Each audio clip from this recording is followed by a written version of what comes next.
Hi, my name's Jason, and I used to be just a good old average American kid living in upstate New York.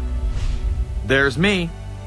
I played baseball, mastered Mortal Kombat, went to the prom, said the Pledge of Allegiance every day, and loved my country. I even lived the dream of every American youth, college. Sure, it was a state school, but it also happened to be a party town. Great times all around, right? Well, sort of. I still had to work hard as a pizza guy to make it. And of course there was school. I had to figure out the computer graphics programs I was working with, as well as attend classes I didn't care about. I certainly didn't know much about geopolitics. Then 9/11 happened and everything changed.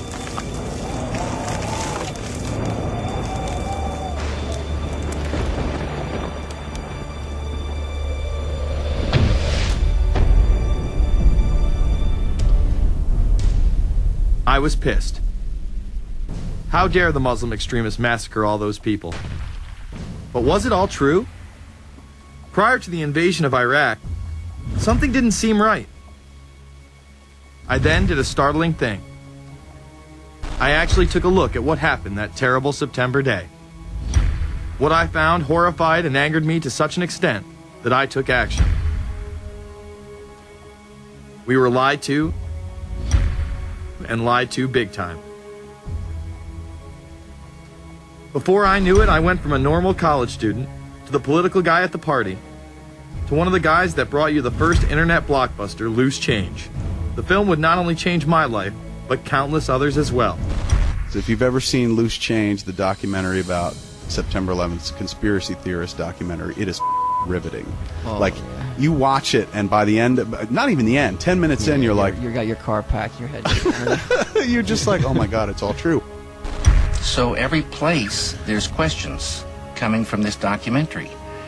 And you don't have to believe everything in the documentary to still have questions come up. And you look back and you remember what you saw and what you were told, and now you have questions.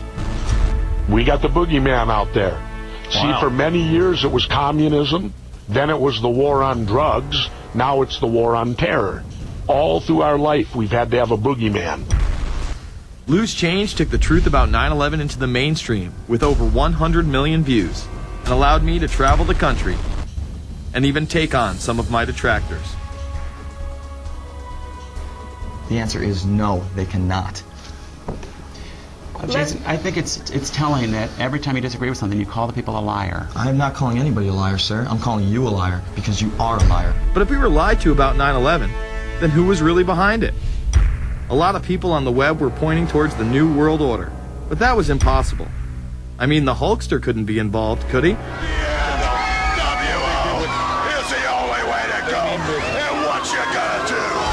So I set out to find out if the New World Order really existed. And if it did, what was it? Who was involved? And what were their goals? The very word secrecy is repugnant in a free and open society.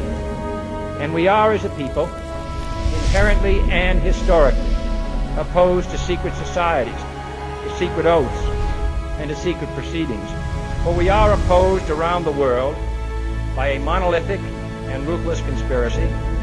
It is a system which has conscripted vast human and material resources into the building of a tightly knit, highly efficient machine. Its preparations are concealed, not published. Its mistakes are buried, not headlined. Its dissenters are silenced, not praised. No expenditure is questioned, no rumor is printed, no secret is revealed. Some cringe when they hear the term New World Order, despite all of these prominent people using it.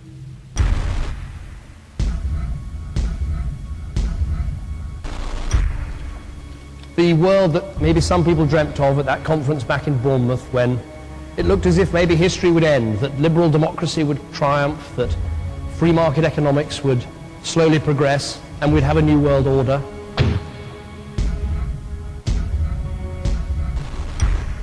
And together they helped to create, were the principal leaders in creating, a new world order and a winning strategy in the Cold War.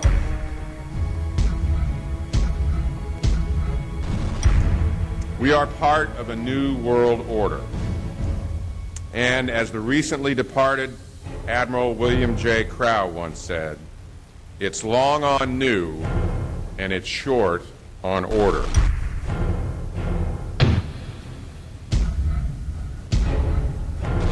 Walter Isaacson wrote a wonderful book about some of the wise men who helped shape the New World Order following the Second World War.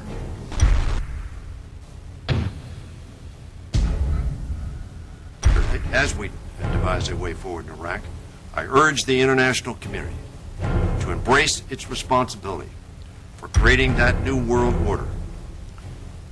A new world order based upon collective action.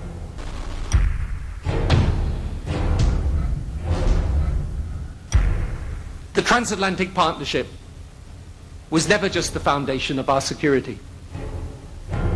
It was the foundation of our way of life. It was forged in experience of the most bitter and anguished kind. Out of it came a new Europe, a new world order, a new consensus as to how life should and could be lived.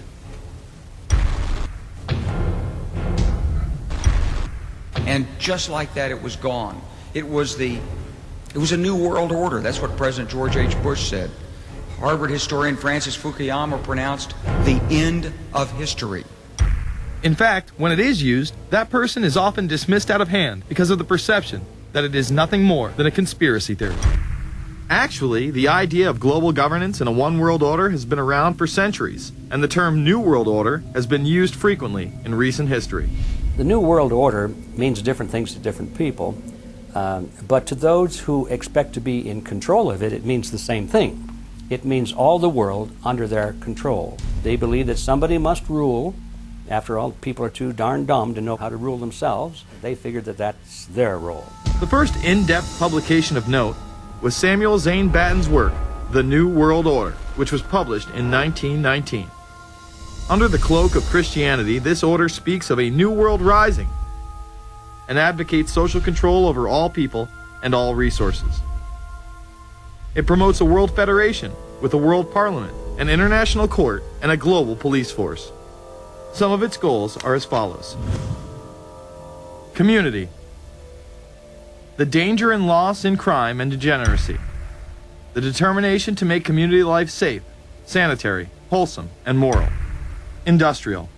The disappearance of class distinctions and the solidarity of all interests in the economic process. National. The conception of the nation's welfare as the supreme concern, with the policy that everything shall contribute to this end, and every person must do some useful work. International. The creation of an international mind, with a world consciousness and a world patriotism. The destruction of every arbitrary power that can separately and of its single choice disturb the peace of the world. Well, government is good, right? It put an end to war. Well, it could put an end to war because you just only have one dictator.